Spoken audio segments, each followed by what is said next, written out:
Помните, как в детстве мы любили пить сладкий сироп при кашле? Это было единственное лекарство, которое любили. Но сейчас магазинный вариант содержит много ненужного в составе. Лучше сделать его дома. Приготовьте шиповник от кашля. Это кладезь витаминов. В целом такой рецепт помогает укрепить иммунитет и восстановить силы. Поэтому 1-2 ложечки можно пить каждый день. Тем более, что сироп получается не просто сладким, но и с необычной кислинкой и специями.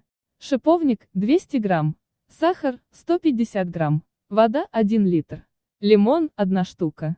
Звездочка бадьяна – 1 штука. Палочка корицы – 1 штука.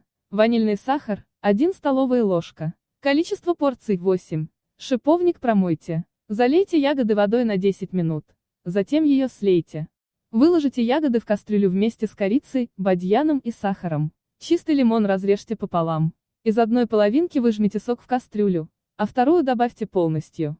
Потом влейте 1 литр воды. Кипятите ингредиенты на среднем огне 20 минут.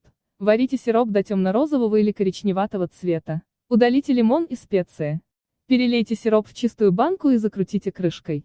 Храните его в холодильнике. Не болейте.